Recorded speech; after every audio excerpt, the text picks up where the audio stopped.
4월 29일 수요일 매일 성경 묵상을 시작합니다.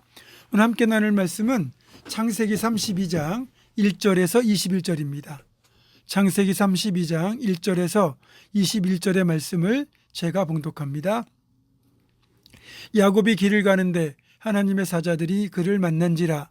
야곱이 그들을 볼 때 이르기를 이는 하나님의 군대라 하고 그 땅 이름을 마하나임이라 하였더라.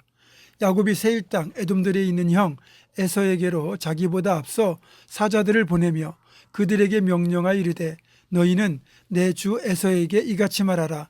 주의 종 야곱이 이같이 말하기를 내가 라반과 함께 거류하며 지금까지 머물러 있었사오며 내게 소와 나귀와 양떼와 노비가 있으므로 사람을 보내어 내 주께 알리고 내 주께 은혜 받기를 원하나이다 하라 하였더니 사자들이 야곱에게 돌아와 이르되 우리가 주인의 형 에서에게 이른즉 그가 400명을 거느리고 주인을 만나려고 오더이다.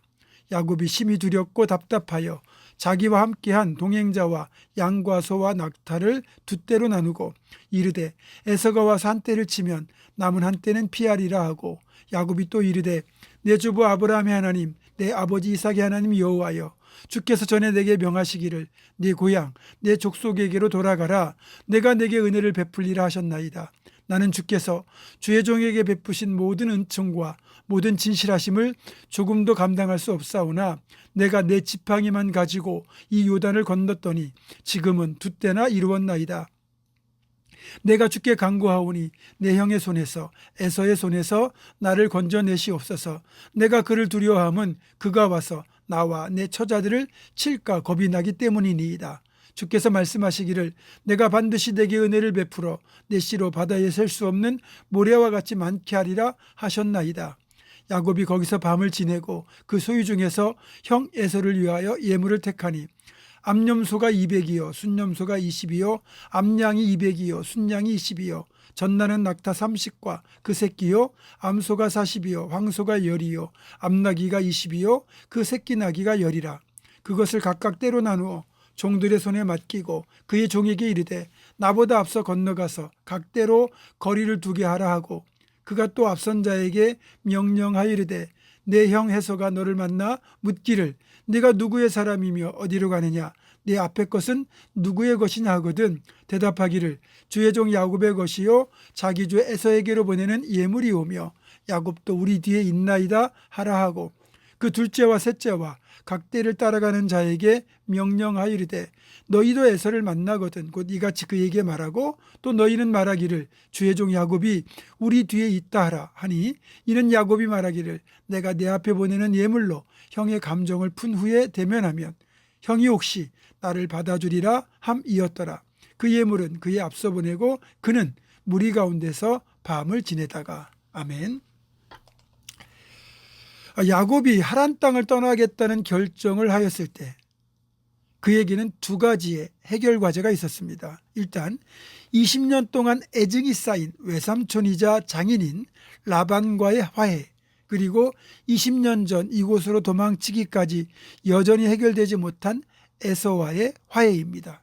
먼저 하나님의 개입하심을 통해 야곱과 외삼촌 라반은 길르앗산에서 그동안 쌓였던 해묵은 감정을 다 털어내고 서로를 축복하고 헤어짐으로써 아름다운 이별을 했습니다. 이처럼 하나님이 함께 하시면 우리는 앞모습만 아름다운 사람이 아니라 뒷모습까지 아름다운 사람이 될 수 있습니다.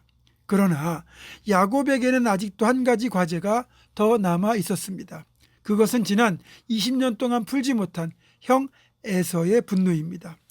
사실 세월이 약이라는 말처럼 웬만한 미움이나 원망은 시간이 지나고 세월이 흐르면 점차 흐려지거나 아예 사라지기도 합니다. 그렇지만 에서의 분노는 쉽게 수그러지지 않았을 것 같다는 불길한 생각이 들게 된 야곱은 일단 가나안 땅에 들어가기 전에 먼저 형 에서가 어떤 마음을 품고 있는지 그 의중을 파악하기 위해 사자들을 에서에게로 보냅니다.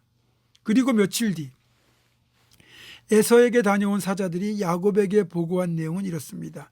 당신의 형 에서가 칼잡이 400명을 거느리고 당신을 만나겠다고 이곳으로 출발했습니다. 솔직히 형의 분노가 완전히 풀리지는 않았겠지만 지금까지 그 분노가 여전할 것이라고까지는 생각하지 않았던 야곱은 예상 밖의 보고를 받고는 그만 다리에 맥이 탁 풀리고 말았습니다. 7절을 보면 야곱이 심히 두렵고 답답하여 이렇게 기록하고 있지 않습니까? 외삼촌과 작별하고 떠난 마당에 다시 하란으로 돌아갈 수도 없고, 그렇다고 가나안 땅으로 나아가자니 에서가 400명의 칼잡이를 대동하고 자기에게 오고 있으니 이러지도 못하고 저러지도 못하는 정말 진퇴양난의 상황이 되고 말았습니다. 외삼촌 라반을 늑대에 비유한다면 형 에서는 호랑이라고 해야 맞을 겁니다. 간신히 늑대를 피했더니 호랑이를 만난 격이 된 겁니다. 그러니 얼마나 가슴이 답답하고 불안하고 두렵겠습니까? 잔머리의 고수인 야곱은 이런 상황에서도 일단 자신의 살 길을 궁리하기 시작합니다. 자기 종들과 가축들을 두 떼로 나누어서 에서가 한 떼를 치면 남은 한 떼는 피하겠다는 나름 잔머리를 굴린 것입니다. 그런데 여기에서 야곱이 간과한, 그냥 지나쳐버린 사실 하나가 있습니다. 그건 바로 1절과 2절의 내용입니다. 야곱이 길을 가는데 하나님의 사자들이 그를 만난지라. 야곱이 그들을 볼 때 이르기를 하나님의 군대라 하고 그 땅 이름을 마하나임이라 하였더라.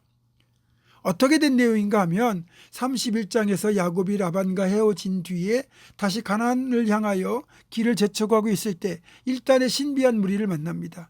본문 32장 1절은 이들을 하나님의 사자들이라고 말하고 있고, 야곱은 그들을 마하나임, 즉 하나님의 군대라고 부르고 있습니다. 야곱이 목격한 바 분명히 하나님의 군대가 앞에 행하고 있었던 것인데 야곱은 그만 이 사실을 잊고 말았습니다.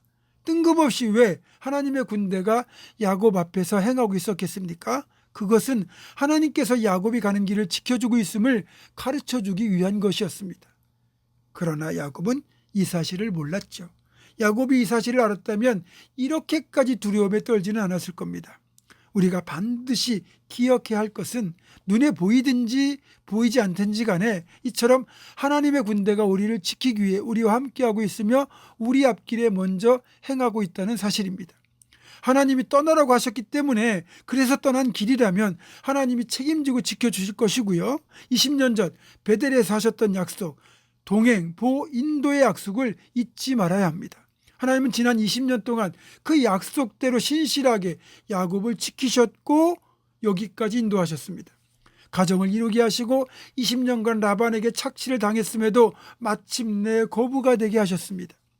야곱이 이 사실을 기억하고 믿음의 눈으로 바라보았다면 형 에서와의 관계도 하나님의 손길에 맡길 수 있어야 했습니다. 우리가 하나님의 군대를 보지 못하고 깨닫지 못하고 하나님의 선하신 손길과 신실하신 약속을 기억하지 못하면 우리 역시 금방 두려움에 빠질 수밖에 없는 연약한 존재입니다. 그래서 하나님을 바라보는 것, 약속을 잊지 않는 것, 믿음의 눈을 열어서 하나님의 군대를 보는 것이 꼭 필요합니다. 우리 개인과 교회, 공동체에도 이런 시선이 반드시 필요합니다. 그래야 두려움에 빠지는 대신에 하나님의 놀라운 역사를 목도할 수 있습니다. 사랑하는 성도 여러분, 신실하신 하나님의 약속을 끝까지 붙들고 하나님을 바라보고 나아가는 우리가 되기를 주님의 이름으로 축원합니다. 기도하겠습니다. 야곱을 지키기 위하여 하나님의 군대가 이미 앞서 행하고 있었음에도 두려움에 빠진 야곱은 그 사실을 망각하고 맙니다.